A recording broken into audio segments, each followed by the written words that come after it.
Hello everyone, welcome to chapter 5 of the Access Circle. This chapter is about building anticipatory skills. Okay, now before I actually get into the details of this chapter, let me first of all define what anticipatory skills are and what I mean by this term. Now, the way I would define this term is that basically anticipatory skills or anticipation skills are your ability to look at the market or look at the trading asset that you're trading at the start of the day and make an educated and an informed and a probabilistic judgment, or basically a probabilistic guess about where expansion is most likely to occur, meaning in which direction expansion is most likely to occur for today, when that expansion is most likely to happen, and most importantly, is expansion for today even likely? Meaning, are we even going to have an expansion for today, or are we just going to have a consolidation, or maybe we're going to have counter short-term price action in the opposing direction? Okay, that's basically what I mean by anticipatory skills. Okay, it's about forecasting the nature of the day before it unfolds. And obviously, you do that using the concepts that I've taught you and using the structure and the logic within those concepts. Okay, that is what I mean by building anticipatory skills. Now, the purpose and the objective of this chapter is so that I could plant this idea in your mind and make this idea clear to you that your only objective or your main objective as a day trader or for day trading is only to determine where, when, and in which direction the daily range expansion will occur only for this exact day that you're trading, only for today.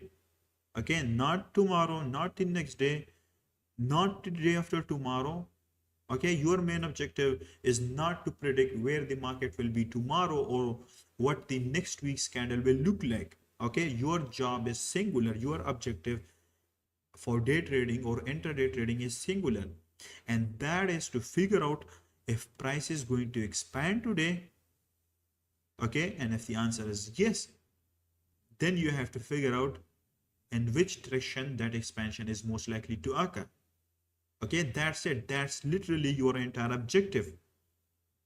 And the reason I'm telling you all of this, even though it may seem simple or even though it may seem cliche and you may already know about it, and the reason all of this matters is because let's say you could have a weekly bearish bias. Let's say you are expecting the current week to expand lower. Okay, now even though the higher time frame is telling you that the week is going to expand lower and we are going to have a weekly expansion lower, that doesn't mean that every single day of the week will have that expansion lower.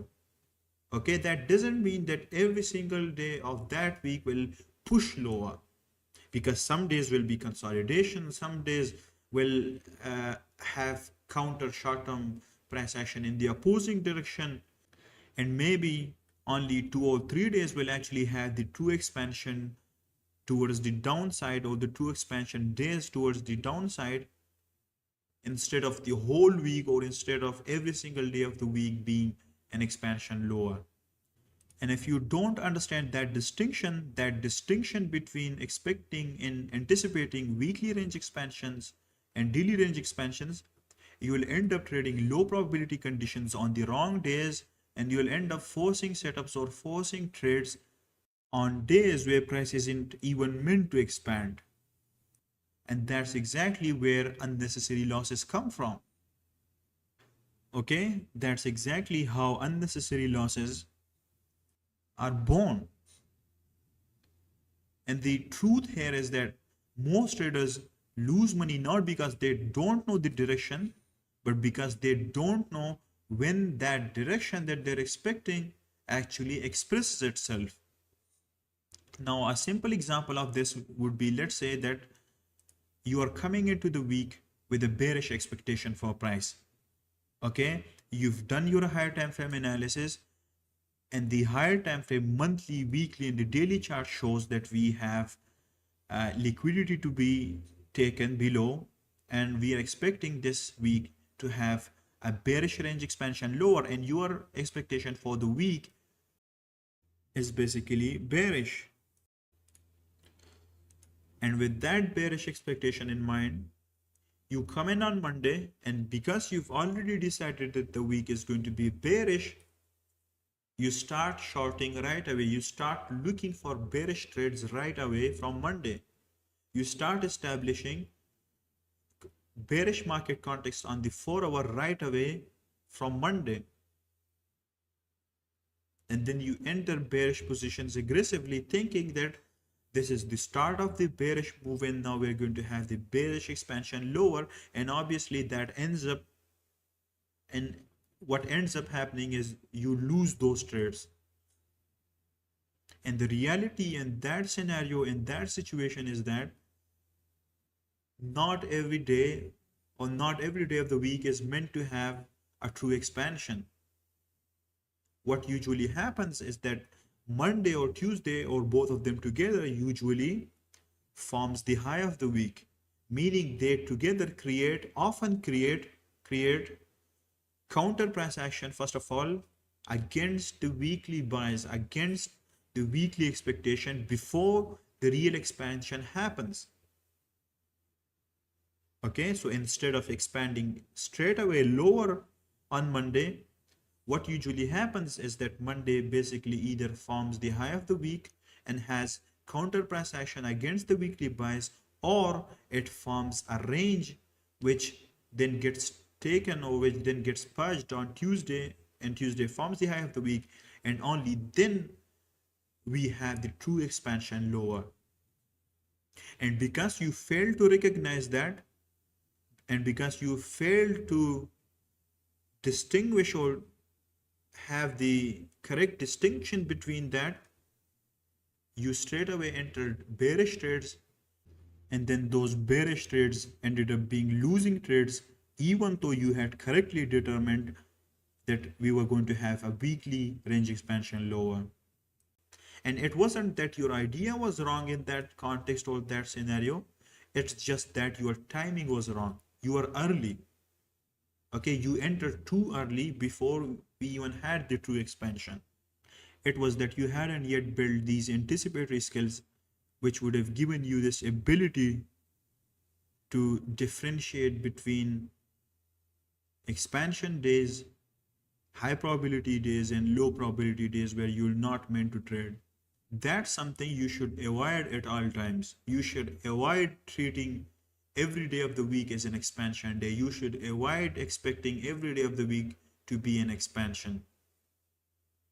Okay, instead what you should be doing is that you should come into each trading session, each trading day, asking yourself this one important question, which is not basically asking but assessing and measuring whether today is one of those high probability expansion days or not.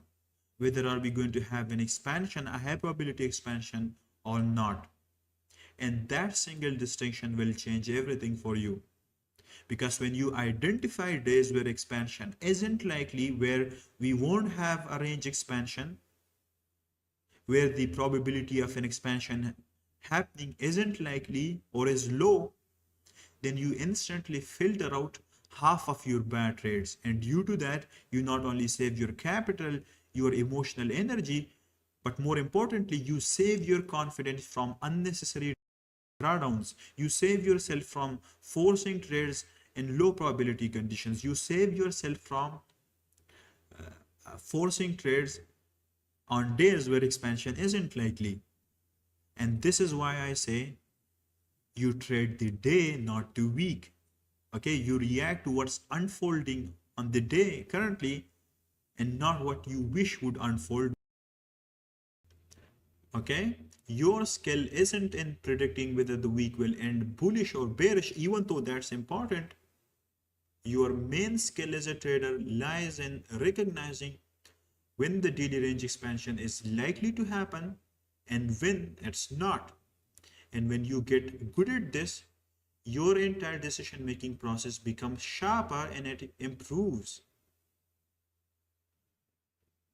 So the bottom line here is that even if the weekly structure says we're going to go lower, even if the weekly time frame analysis say that we're going to have an expansion lower, you still have to ask yourself and measure and find out and figure out, is today the day that expansion actually happens or not?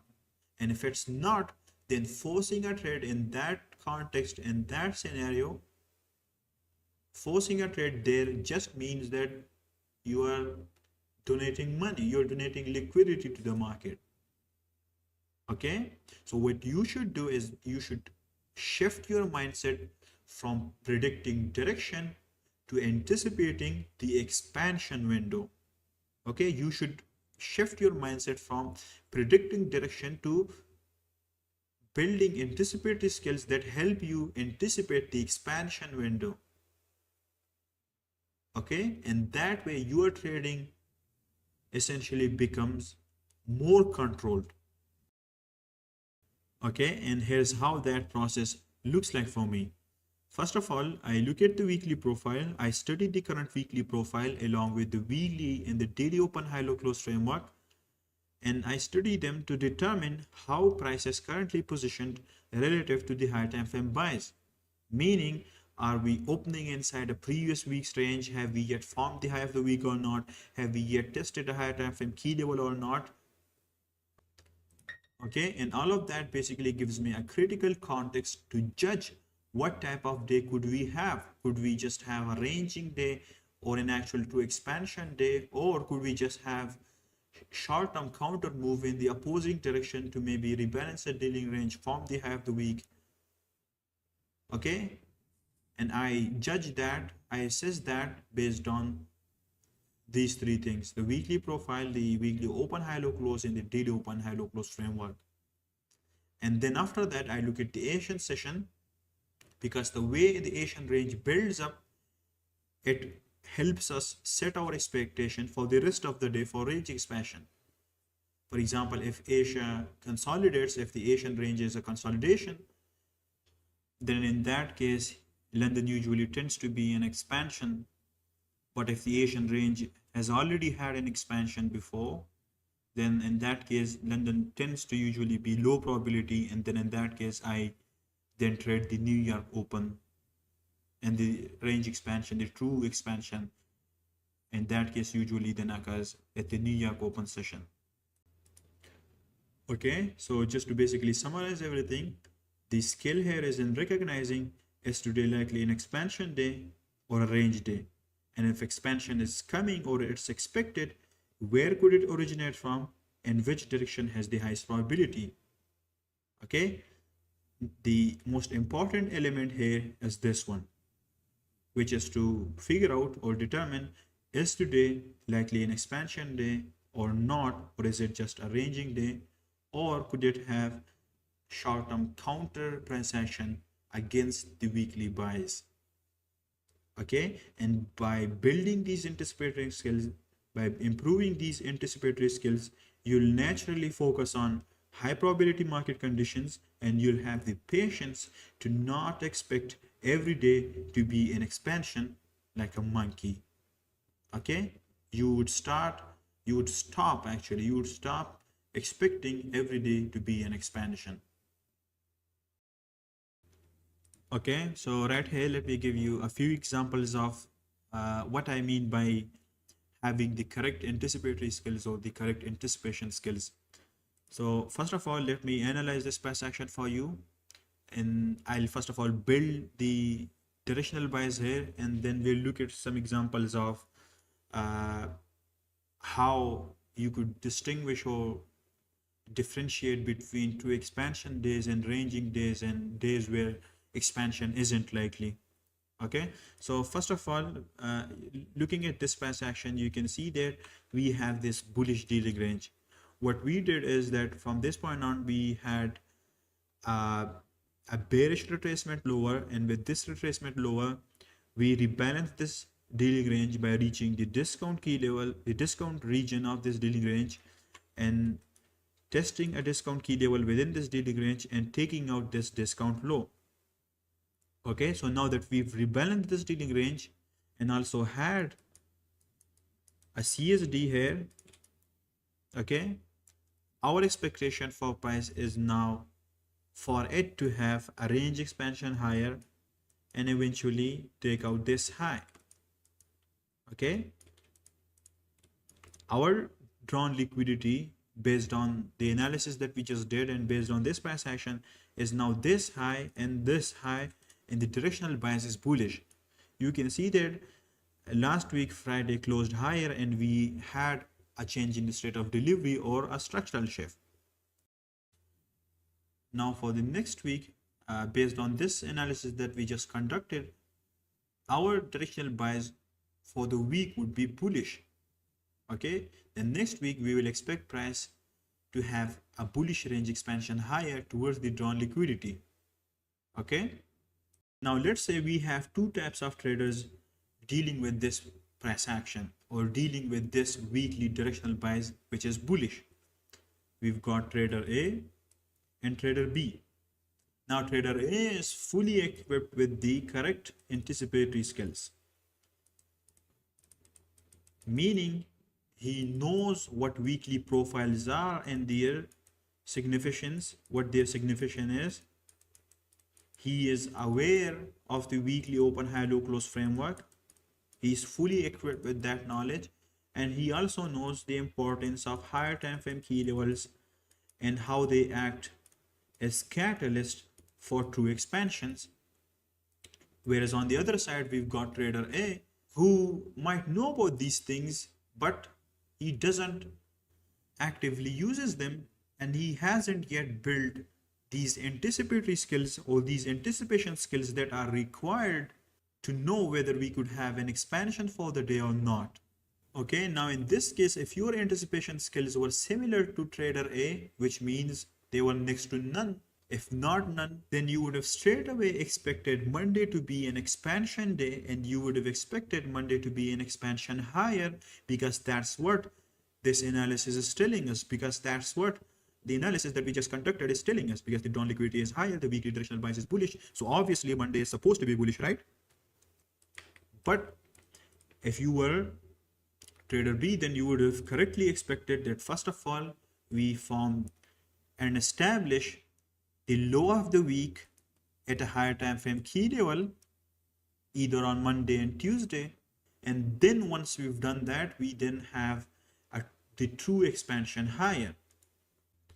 Okay, so now let's see what price action actually did.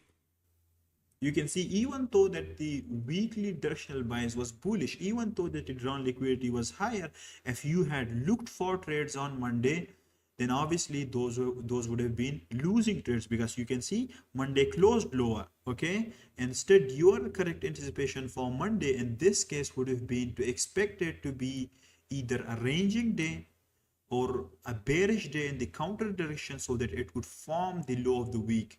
Okay, and you can see that would have been the correct anticipation for Monday in this case. And then on Tuesday, you would have expected the first half of it to have price action lower to test the higher time frame key level, establish the low of the week there, and then from that point on, you would have expected an expansion on Tuesday. Okay, and then similarly on Wednesday, you can see that now we've established the low of the week on Tuesday. We've tested a higher time frame key level, and that has established the weekly profile structure. And now based on the weekly open high low close framework, we can expect Wednesday to be a true expansion higher. And let's see what happens. You can see your anticipation on Wednesday would have been correct, and you would have traded this expansion higher. And you had this correct anticipation for Wednesday because you used these necessary concepts right here. And the same thing for Thursday. You would have expected Thursday to be an expansion as well. And you can see even though Thursday didn't have the expansion, it still had bullish price action, and you would have been right. But then on Friday, your correct anticipation would have been not to expect it to be in another expansion, but expect it to be either a ranging day or a retracement day, because you can see we've had our range expansion for the week. We've now reached an opposing key level, and in those sort of context, and that sort of context, Friday then usually tends to either be a ranging day instead of it being in another expansion higher like this. And then same thing for Monday. Instead of expecting Monday to be an expansion higher, you would have expected it to first of all test this high time frame key level, establish the low of the week there, and then from that point on, you would have expected two expansions on Tuesday and Wednesday. But if this week you had expected Monday to be an expansion like we did last week, then you would have been wrong, because you can see Monday had bearish price action, and with that we tested a high time frame key level, we established the low of the week there, and then from that point on, based on the weekly profile structure and based on weekly profiles, you would have then expected Tuesday and Wednesday to be an expansion higher. Okay, so you can see that's why having these anticipatory skills is so important, and that's why being able to differentiate between the weekly directional bias and the daily directional bias is so important, because the weekly directional bias could say that it's bullish, but that doesn't mean that you expect every day of the week or every day to be bullish. Instead, you use these concepts, you use the logic within these concepts like the weekly profiles, the weekly and the daily open high low close frameworks, and then based on that you assess and measure whether today could be an expansion or not. Okay, you look at the higher time frame context, you look at higher time frame key levels, you look at the open high low close framework, and then based on that you determine whether we could have an expansion today in the direction of the weekly bias, or we are going to first of all establish the low of the week or the high of the week depending upon the context, and only then are we going to have that true expansion that we're expecting. Okay, now in this slide you can see we've got the benefits of having anticipatory skills, or the benefits of building the correct anticipation skills. You can read them yourself right here. These are basically just the direct and the indirect results of having the correct anticipatory skills.